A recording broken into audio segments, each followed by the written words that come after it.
فاعوذ باللہ من الشیطان الرجیم بسم اللہ الرحمن الرحیم رب اشرح لی صدری ویسر لی امری واحلل عقدۃ من لسانی یفقہوا قولی رب یسر ولا تعسر وتمم بالخیر۔ رکوع نمبر 3 ہے اور پارہ نمبر 7۔ یا ایھا الذین، اے لوگو جو آمن ایمان لائے، لیبلونکم، ضرور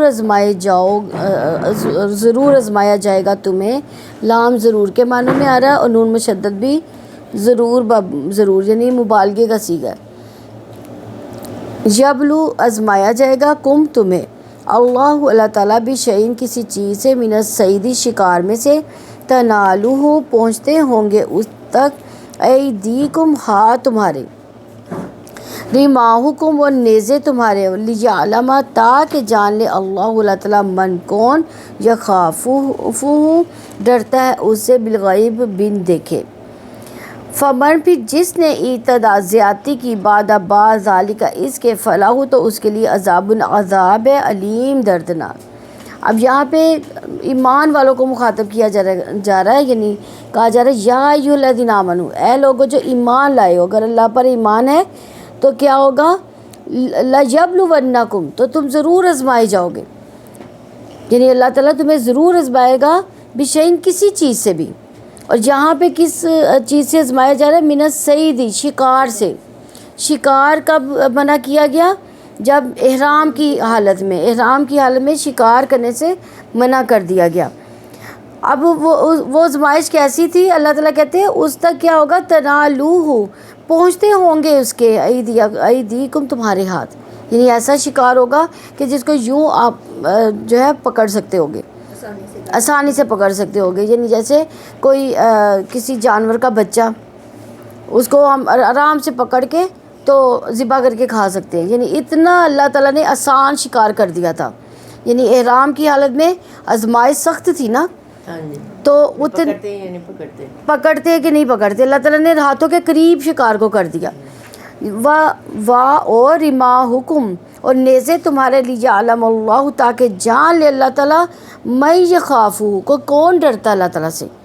یعنی ایک تو ہاتھوں سے بھی پکڑا جا سکتا ہے یا نیزے سے، مطلب دور بے شک ہے جانور لیکن آرام سے اس کے اوپر نیزہ مارا جا سکتا ہے، یعنی دونوں طرح سے اللہ تعالیٰ نے آزمائش کی کہ کیا دور والا شکار بھی پکڑ سکتا ہے، قریب والا شکار بھی پکڑ سکتا ہے۔ اور مسلمان کس حالت میں ہے، احرام کی حالت میں۔ اب ان کو آزمایا اس طرح سے جا رہا ہے، اور مسلمان بھی دیکھیں صحابہ کرام تھے، اور ان سے ایک بھی ایسی چیز ثابت نہیں ہوتی کہ انہوں نے کہیں ہاتھ سے کسی شکار کو پکڑ لیا ہو۔ ایون کہ صحابہ کرام کہتے ہیں کہ ہمارے جو خیمے تھے ان کے اندر بھی شکار آ جاتے تھے، یعنی ہم آرام سے اس کو قابو پا کے اور کھا سکتے تھے، لیکن چونکہ احرام کی حالت میں منع کر دیا گیا، انہوں نے اتنا ہی پرہیز کیا۔ اور اللہ تعالیٰ کہتے ہیں کہ میں یہ جاننا چاہتا تھا کہ کون مجھ سے ڈرتا ہے، یعنی میں موجود نہیں ہوں ان کی نظر میں، لیکن کیا وہ لوگوں سے ڈر کے سائڈ پر ہو کے پکڑ لے، لیکن نہ تو انہوں نے اللہ کا ڈر رکھا، انہوں نے لوگوں کا ڈر نہیں رکھا۔ جیسے کہ یہ جو سبت کا واقعہ تھا، اس میں کیا ہوا تھا، ہفتے کا دن منع کر دیا گیا تھا نا شکار نہیں کرنا، تو انہوں نے کیا کیا تھا، جمعے کو جال ڈال دیتے تھے، اتوار کو پکڑ لیتے تھے، یعنی اس میں انہوں نے ایک اپنا رکھ لیا تھا کہ کسی طرح سے ہم مچھلیاں پکڑ لیں۔ لیکن صحابہ کرام کیسی قوم تھی، اللہ تعالیٰ کے نبی صلی اللہ علیہ وسلم نے ان کا کیسا تزکیہ کیا تھا کہ انہوں نے ذرا بھی شکار کو ہاتھ بھی نہیں لگایا، بالغیب بن دیکھے، یعنی بن دیکھے وہ اللہ تعالیٰ پر ایمان رکھتے ہیں، اگر بن دیکھے اللہ تعالیٰ پر ان کا ایمان پکا ہے تو وہ کبھی بھی شکار کو ہاتھ ہی لگائیں گے۔ فمن پھر جس نے اعتدا زیادتی کی، بعد ذالک اس کے، فلاح تو اس کے لیے عذاب علیم، یعنی دردناک عذاب ہوگا، یعنی اس کے بعد کہ اگر اس کو ہو گیا کہ احرام کی حالت میں شکار کو نہیں پکڑا، لیکن پھر بھی وہ زیادتی کیا کرتا ہے، شکار پکڑ کے کھا لیتا ہے یا پکڑ کے ذبح کر دیتا ہے، کھاتا نہیں ہے کہ بعد میں کھا لوں گا، یعنی اس طرح سے بھی نہیں کیا، تو اللہ تعالیٰ کہتے ہیں کہ جو زیادتی کرے گا اس کے لیے دردناک عذاب ہوگا۔ آگے پھر اللہ تعالیٰ دوسری آیت میں بھی اللہ تعالیٰ ایمان والوں سے مخاطب ہیں یا ایھا الذین آمنو، اے لوگو جو آمنو ایمان لائے، لا تقتلوا، نہ تم مار ڈالو، الصیدہ شکار کو، وانتم حالانکہ تم حرم حالت احرام میں ہو، یعنی اب تم شکار کو نہیں پکڑ سکتے، نہیں مار سکتے اس کو، اور جب تم حالت احرام میں ہو، اور حالت احرام میں ایون کہ اس طرح بھی نہیں کہا جا سکتا کہ کوئی اگر حالت احرام میں نہیں ہے، وہ شکار کو پکڑ رہا ہے، ہم اس کو اشارہ بھی نہیں کر سکتے کہ وہ ہے شکار، یعنی اس کو جتنا بھی نہیں کہہ سکتے، اس قدر حالت احرام میں جو ہے سختی ہے کہ نہ تو خود پکڑا جا سکتا ہے، نہ کسی کو کہا جا سکتا ہے۔ ومن، اور جو بھی قتلہ مار ڈالے اسے، منکم تم میں سے، متعمدن جان بوجھ کر، فجزاء تو بدلہ ہے، مثل مانند ما اس کے جو قتلہ اس نے مارا،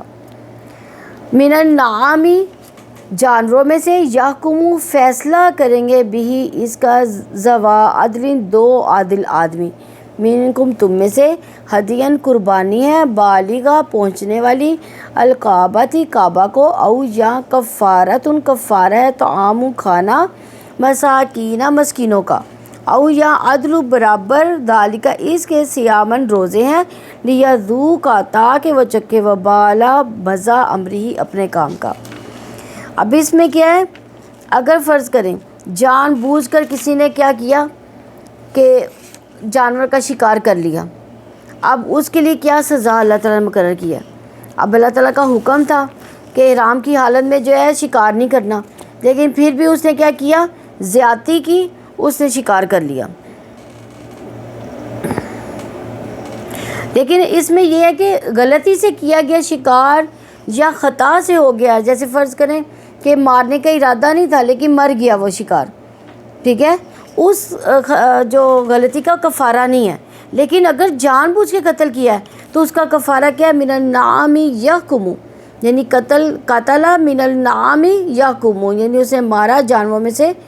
یعنی جو اس کی مثل ما قتل من النعام، یعنی مانند اس کے جو اسے مارا جانوروں میں سے۔ فرض کریں اب کوئی جانور ایسا ہے کہ جس کی جو حجم ہے وہ اونٹ کے برابر ہے، پھر اونٹ کا اس کو جو ہے نا وہ قربانی دینی پڑے گی، یا اسے کوئی ایسا جانور مارا جو بکری کے برابر ہے، بکرا یا بکری کے برابر ہے، تو وہ پھر اس کو بکرا یا بکری ہی دینی پڑے گی۔ تو یعنی اس طرح سے، یا کوئی ایسا جانور ہے جو مرغی یا مرغے کے برابر ہے تو اس کی قربانی دینی پڑے گی، ٹھیک ہے۔ اور اس کا جو فیصلہ ہے، یحکم فیصلہ کریں گے بھی اس کا، ذوا عدل دو عادل آدمی۔ عادل آدمی سے کیا مراد ہے؟ جو انصاف سے کام لینے والے ہیں، جو جھوٹ نہیں بولتے، جن کی زندگی جو ہے جھوٹ پر مبنی نہیں ہے، اور نہ ہی وہ یہ نہیں کرتے کہ اپنے کے لیے اور فیصلے ہوں اور دوسروں کے لیے اور ہوں، اس طرح سے فیصلے کرنے والے بھی نہیں ہیں، یعنی وہ عادل ہوں، ہر طرح سے عدل رکھنے والے ہوں، اپنوں اور غیروں میں سیم فیصلہ کرنے والے ہوں۔ منکم تم میں سے، ہدین قربانی ہے، بالغہ پہنچنے والی، کعبہ کو، یعنی کعبہ کو تک وہ قربانی پہنچے گی، او یا کفارۃ کفارہ، طعام کھانا، یعنی وہاں پہ کیا کیا جائے گا، اس قربانی کو کعبہ تک پہنچایا جائے گا، یعنی کعبہ پر جا کر اس کو قربان کیا جائے گا۔ یہاں کیا ہے، کفارہ ہے طعام المسکین کا، یعنی کھانا مسکینوں کا کھانا ہے، کس کے برابر، کھانا کتنے مسکینوں کو کھلائیں گے؟ نہیں، یہاں پہ جو نا تعداد نہیں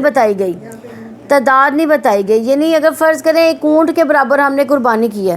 تو وہ جو بھی کھا لے گا، تمام کھانا جو مسکینوں میں، فقیروں مسکینوں میں، اگر فرض کریں ایک بکری یا بکرے کے برابر ہے تو وہ جتنے لوگ کھا لیں، یا مرغی ہے وہ بھی جتنے لوگ کھا لیں، یعنی وہی اس کا کفارہ ہوگا۔ او یا عدل برابر، ذالک اس کے، صیامن روزے ہیں،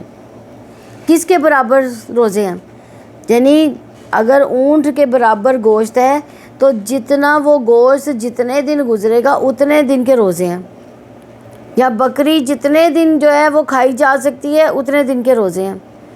مرغی جتنے دن کھائی جا سکتی ہے اتنے دن کے روزے ہیں۔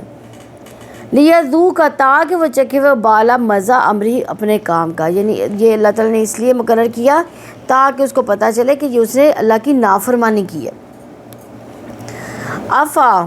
عفا اللہ عما سلف، عفا معاف کر دیا اللہ اللہ تعالیٰ نے، اما اس سے جو سلف گزر چکا، یعنی اگر پہلے جو احرام کی حالت میں کوئی غلطی سرزد ہو چکی ہے اس حکم کے آنے سے پہلے تو وہ اللہ تعالیٰ معاف کرتا ہے، لیکن اگر دوبارہ کوئی کرے گا آدھا دوبارہ کیا فینتقم تو انتقام لے گا اللہ اللہ تعالیٰ منہ اس سے، یعنی دوبارہ کرنے کی پھر اللہ تعالیٰ نے اجازت نہیں دی اس کو۔ واللہ اللہ تعالیٰ عزیز سب پر غالب ہے، ذو انتقام بڑے انتقام والا ہے، یعنی اللہ تعالیٰ غلبہ بھی رکھتا ہے اور اللہ تعالیٰ انتقام بھی لے سکتا ہے، یعنی کوئی یہ نہ سمجھے کہ میں اگر احرام کی حالت میں اب شکار کر لوں گا تو اللہ تعالیٰ کون سا مجھے پکڑ لے گا، اللہ تعالیٰ غالب بھی ہے اور انتقام بھی اس سے لے سکتا ہے۔ اہلا حلال کر دیا گیا لکم تمہارے لیے صید الشکار البحری سمندر کا، و طعامہ اور کھانا اس کا، متاعن سامان زندگی ہے، لکم تمہارے لیے، وللسیارتی اور قافلوں کے لیے، وحرما اور حرام کر دیا گیا علیکم تم پر صید الشکار البری خشکی کا، ما دم تم جب تک ہو تم حرما حالت احرام میں، واتقوا اور تم ڈر جاؤ اللہ اللہ تعالیٰ سے، الذی وہ جو الہی جس کی طرف تحشرون تم اکٹھے کیے جاؤ گے، یعنی حلال کر دیا گیا کس کے لیے، لکم تمہارے لیے، صید الشکار البحری سمندر کا، ایک ہوتا ہے نا بحر، سمندر کو کہتے ہیں، خشکی کو کیا کہتے ہیں، بری، بر کہتے ہیں، بر یعنی بری فوج کہتے ہیں نا، بری فوج اور بحری فوج، بحری کہتے ہیں سمندر کی اور بری خشکی کی فوج، تو بحر یعنی سمندر کا شکار جو ہے اللہ تعالیٰ نے حلال کر دیا، یعنی اس کا وطعامہ اس کا کھانا۔ اچھا جو صید ہے نا وہ شکار کون سا ہے، یعنی ایک ہوتا ہے یعنی جو اکیلا وہ خشکی کا ہو گیا جو پہلے ہم نے پڑھا، یہ باہر لفظ استعمال و ساتھ تو یہ سمندری ہو گیا، ہاں یعنی صید کہتے ہیں جیسے یعنی جال ڈال کے ہم مچھلیوں کو زندہ پکڑتے ہیں، ٹھیک ہے، وہ صید شکار ہوتا ہے۔ اور طعام کون سا ہوتا ہے، جو فرض کریں ایک لہر آتی ہے سمندر میں اور کوئی مچھلی وہاں پہ پڑی رہ جاتی ہے اور لہر ادھر چلی جاتی ہے، مچھلی اب اس تیزی سے وہ لہر کے ساتھ نہیں جا سکتی تو وہ کیا ہوتا ہے ساحل پر ہی پڑی رہ جاتی ہے، اس کو طعام کہتے ہیں، یعنی وہ صید بھی حلال ہے، یعنی آپ اگر خود بھی پکڑنا چاہے احرام کی حالت میں خود بھی شکار مچھلی کا کر سکتے ہو، اور اگر کوئی خود بخود آ جائے تو اس کو بھی پکڑ کے آپ کھا سکتے ہو، یعنی سمندر کا جو شکار ہے وہ حلال ہے، چاہے وہ تالاب میں ہو، سمندر میں ہو، دریا میں ہو، کہیں بھی ہو، یعنی پانی والا جو جانور ہے وہ حلال ہے۔ اب پانی میں بطخ بھی ہے، یعنی وہ تو بطخ تو پانی والی نہیں ہے نا، وہ تو خشکی پہ بھی آ جاتی ہے نا، خشکی پہ بھی آ جاتی ہے، تو جو پیور پانی میں رہتا ہے نا جانور وہ جو ہے نا وہ احرام کی حالت میں حلال ہے۔ متان سامان زندگی ہے لکم تمہارے لیے، وللسیارتی اور قافلوں کے لیے، یعنی یہ اللہ تعالیٰ نے ایک فائدہ دیا ہے لوگوں کے لیے اور قافلوں کے لیے، یعنی جو قافلہ در قافلہ جو تھے وہ مکہ پہنچتے تھے، خانہ کعبہ آتے تھے، ان کے لیے اللہ تعالیٰ نے یہ ایک فائدے کی چیز دی ہے، یعنی سمندر کا کھانا جو ہے وہ آپ شکار کر کے بھی کھا سکتے ہو اور ویسے بھی کھا سکتے ہو۔ وحرم حرام کر دیا گیا علیکم تم پر صید الشکار البری خشکی کا، یعنی جو خشکی کا شکار ہے وہ حرام کر دیا گیا، لیکن سمندر کا شکار حلال ہے۔ ما دم تم حرما جب تک ہو تم حالت احرام میں، یعنی حالت احرام میں خشکی کا جو ہے وہ کھانا شکار کرنا حرام ہے، لیکن سمندری جو طعام ہے اور شکار دونوں ہی حلال ہیں۔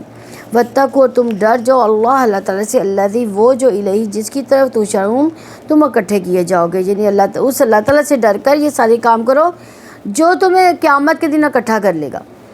کیونکہ اللہ تعالیٰ کا ہی حکم ہے نا یہ، تو اللہ تعالیٰ ہی سے ڈر کر یہ کام کریں۔ جو اللہ تعالیٰ کا ڈر رکھے گا نا تو وہ چاہے کوئی بھی پاس نہ ہوگا نا تو وہ کبھی شکار نہیں کرے گا، اللہ تعالیٰ کا ہی ڈر ہے کہ جو انسان کو سیدھے راستے پر چلاتا ہے۔ جعلہ بنایا ہے اللہ تعالیٰ نے الکعبہ کعبہ کو، البیت الحرام حرمت والے گھر کو، قیامن قیام کا ذریعہ، للناسی لوگوں کے لیے، والشہر الحرام اور حرمت والے مہینوں کو، والہدیہ اور قربانی کے جانوروں کو، والقلائد اور پٹے ڈالے گئے جانوروں کو، یعنی اللہ تعالیٰ نے بیت اللہ کو یعنی آپ دیکھیں کعبہ جو ہے نا ایک کمرہ ہی ہے نا، ایک 4 دیواری ہے، یعنی اس میں یہ نہیں ہے اللہ تعالیٰ نے کوئی خاص پتھر نہیں لگایا، عام پتھر ہی لگا ہوا ہے، لیکن اللہ تعالیٰ نے اس کی حرمت کو خاص کر دیا۔ تو اللہ تعالیٰ کہتے ہیں کہ میں نے کعبہ کو، بیت الحرام کو تمہارے لیے قیام کا ذریعہ بنا دیا، تاکہ لوگ جو ہے حرمت والے مہینے کا بھی احترام کریں اور وہاں پہ قربانی کے جانور بھی لے کے جائیں۔ اور پٹے ڈالے گئے جانور کون سے ہوتے تھے؟ یہ اس وقت جو تھے چونکہ یہ حرمت ہوتی تھی خاص مہینوں کی، تو انہوں نے کیا کیا تھا، یعنی وہ قافلہ در قافلہ آتے تھے نا، تو جو سلامتی کے ساتھ جو آنا چاہتے تھے نا، وہ کیا کرتے تھے، وہ پٹے ڈال دیتے تھے، پٹے ڈال دیتے تھے جانوروں کے گلوں میں، تاکہ ان پر سوار ہو کے جب کوئی آتا تھا تو ان کو پتہ چل جاتا تھا کہ یہ خانہ کعبہ جا رہے ہیں۔ یعنی وہ ایک نشانی ہوتی تھی، ایک خاص نشانی تھی کہ یہ صرف حج یا عمرے کے لیے جا رہے ہیں، تو نہ تو ان کو پھر لوٹا جاتا تھا اور نہ ہی یعنی اس طرح کے کوئی بھی کام ہوتا تھا ان کے ساتھ۔ اور ایک تو حرمت کا بھی یعنی مہینے کی حرمت کا بھی خیال رکھا جاتا تھا، اور بیت اللہ کی حرمت کا بھی خیال رکھا جاتا تھا۔ ذالک یہ لتعلموا تاکہ تم جان لو، انا یقیناً اللہ تعالیٰ یعلم جانتا ہے، ما جو کچھ فی السماوات آسمانوں میں ہے، وما اور جو کچھ فی الارض زمین میں ہے، وانا اور بلا شبہ اللہ تعالیٰ بکل شیء ہر چیز کو علیم خوب جاننے والا ہے، یعنی اللہ تعالیٰ ہر چیز کو جانتا ہے۔ اب دیکھیں عمارت ہی ہے نا، لیکن اللہ تعالیٰ نے تمام عمارتوں سے افضل عمارت رکھی ہے، ٹھیک ہے، اور جانوروں میں سے جو قربانی کا جانور ہے اس کو بھی خاص کر دیا، اور تیسرا مہینے سارے مہینے ہیں، لیکن حرمت والا مہینہ جو ہے اس کو خاص کر دیا، یعنی اللہ تعالیٰ نے ان تمام چیزوں کو خاص کیا ہے، تاکہ اللہ تعالیٰ کہتے ہیں تاکہ اللہ تعالیٰ جان لے کہ جو کچھ آسمانوں میں وہ زمین میں ہے، ہر چیز یہ جان لے کہ یہ حرمت جو ہے نا اللہ تعالیٰ کی بنائی ہوئی ہے۔ خانہ کعبہ کی حرمت، یعنی اس کی حرمت کیا ہے کہ وہاں پہ لوگ جاتے ہیں، قیام کرتے ہیں وہاں پہ، بلکہ ہر چیز میں اللہ تعالیٰ نے برکت بھی رکھ دی ہے۔ برکت کیسی رکھی ہے کہ یعنی آپ دیکھیں کہ وہاں پہ پھل اناج وغیرہ نہیں اگتا، لیکن آپ کو ہر طرح کا پھل نظر آئے گا۔ وہاں پہ لوگ جو رہنے والے ہیں وہ ان کی کتنی اچھی تجارت ہو جاتی ہے، باہر سے لوگ آتے ہیں تجارت کرتے ہیں، سال میں حج عمرہ کرتے ہیں تو چلے جاتے ہیں، یعنی ان کے لیے جو ہے تجارت کا بھی جو ہے تجارت میں بھی اچھا نفع ہوتا ہے۔ ساری چیزیں وہاں سے لے کے آتے وہ یہیں سے جاتے ہیں نا، یہیں سے، ہاں یہیں سے جاتی ہیں، لیکن آپ دیکھیں وہ منافع وہی کماتے ہیں نا، یہاں سے سستی لیتے ہیں ادھر سے مہنگی بیچتے ہیں۔ تو یہ ساری چیزوں کے جو ہے نا اللہ تعالیٰ کہتے ہیں کہ جان لو بے شک اللہ تعالیٰ جو کچھ آسمانوں میں جو کچھ زمین میں اللہ تعالیٰ سب کچھ جانتا ہے، وَأَنَّ اللَّهَ بِكُلِّ شَيْءٍ عَلِيمٌ اور بلا شبہ اللہ تعالیٰ ہر چیز کو خوب جاننے والا ہے، یعنی اللہ تعالیٰ جانتا ہے کہ حرمت والی مہینے کا کون احترام کرتا ہے، اور یہ جو جانور ہیں یہ یعنی کون شکار کرتا ہے، کون شکار نہیں کرتا جانوروں کا، اور کون جو ہے کس نیت سے جاتا ہے اللہ کے گھر میں۔ اعلموا جان لو انا یقیناً اللہ تعالیٰ شدید العقاب سخت سزا دینے والا ہے، وانا اور بلا شبہ اللہ تعالیٰ غفور بے حد بخشنے والا ہے، رحیم نہایت رحم والا ہے، یعنی اللہ تعالیٰ اپنی گرفت بھی کر سکتا ہے اس انسان پر، لیکن اللہ تعالیٰ معاف بھی کرتا ہے اور اپنی رحمت بھی کرتا ہے، یعنی اللہ تعالیٰ جانتا ہے حالانکہ ہر ایک کی جو ہے وہ غلطیوں کو جانتا ہے، لیکن اللہ تعالیٰ فوراً پکڑ نہیں کرتا، اللہ تعالیٰ ان کو معاف کرتا ہے، معاف کر کے ان کو ڈھیل دیتا ہے، شاید کہ میرا بندہ میری طرف لوٹ آئے، پھر اگر وہ بندہ اللہ تعالیٰ کی طرف لوٹ آتا ہے تو اللہ تعالیٰ پھر رحیم بھی ہے، اللہ تعالیٰ فوراً ہی اپنی رحمت سے اس کو معاف بھی کر دیتا ہے۔ ماں نہیں علی رسول پر اللہ سوائے البلاغ پہنچا دینا، یعنی نبی صلی اللہ علیہ وسلم کا کام کیا ہے؟ صرف پہنچانا۔ کیا پہنچا دینا؟ اللہ تعالیٰ کے احکامات لوگوں تک پہنچانا اللہ کے نبی صلی اللہ علیہ وسلم کا کام ہے۔ واللہ اللہ تعالیٰ یعلم جانتا ہے ماں جو تبدون تم ظاہر کرتے ہو، وما اور جو تک تم چھپاتے ہو، یعنی جو بھی تم، یعنی نبی صلی اللہ علیہ وسلم نے تو اپنا پیغام جو تھا لوگوں تک پہنچا دیا، اب جو لوگ اب ظاہر کرتے ہیں جو چھپاتے ہیں وہ اللہ تعالیٰ جانتا ہے۔ کل آپ کہہ دیں لا نہیں یستوی برابر ہو سکتے الخبیث ناپاک و طیب اور پاک، ولو اور اگرچہ عجبہ کا اچھی لگے تمہیں کثرت الخبیث ناپاک کی، فتقوا تو چنانچہ تم ڈر جاؤ اللہ تعالیٰ سے، یا اولی الالباب عقل والو، لعلکم تاکہ تم تفلحون تم کامیاب ہو جائے۔ یعنی اللہ تعالیٰ کے نبی صلی اللہ علیہ وسلم سے کہا جا رہا ہے کہ آپ کہہ دیں کہ ناپاک اور پاک برابر نہیں ہو سکتے، یعنی پاک الگ ہیں اور ناپاک الگ چیزیں ہیں۔ چاہے جو ناپاک چیزیں ہیں اس کی کثرت چاہے آپ کو بہت زیادہ اچھی لگے، یعنی فرض کریں اب سود ہے، سود کیا ناپاک ہے نا، تو لیکن جب مال بہت زیادہ سود کا اکٹھا ہو جاتا ہے وہ تو ہمیں بہت اچھا لگتا ہے نا، لیکن اس کی کثرت بے شک بہت اچھی لگتی ہے، لیکن ہے وہ خبیث ہی، ناپاک ہی ہے، پاک نہیں ہو سکتا۔ اس کی کثرت جو ہے جو ہمیں اچھی لگتی ہے وہ پاک نہیں ہو سکتی، ناپاک جو ہے وہ ناپاک ہی رہے گا۔ تو اللہ تعالیٰ کہتے ہیں فتقوا اللہ، چنانچہ تم ڈر جو اللہ تعالیٰ سے، یا اولی الالباب عقل والو، یعنی عقل والو اللہ کے احکامات کو سمجھ لو اور اس کے مطابق ہی اللہ تعالیٰ سے ڈر کر زندگی گزارو۔ کیوں؟ لعلکم تفلحون، تاکہ تم فلاح پا جاؤ۔ فلاح کیا ہے؟ یعنی جنت حاصل کر لو۔ سب سے بڑی کامیابی جنت کا حاصل کرنا ہوگا۔ اگر اس وقت اللہ تعالیٰ نے ہمیں کہہ دی نا کہ یعنی تدخلون فی الجنہ، کہ تم داخل ہو جاؤ جنت میں، تو اس وقت جو ہے نا وہ انسان سب سے بڑی فلاح پا جائے گا۔ اللہ تعالیٰ ہمیں بھی یہ حکم صادر کر دے اس وقت کہ ہم بھی جنت میں داخل ہوں۔ سبحانک اللہم و بحمدک، نشہد اللہ الہ الا انت، واستغفرک واتوب الیک۔ السلام علیکم ورحمۃ اللہ وبرکاتہ۔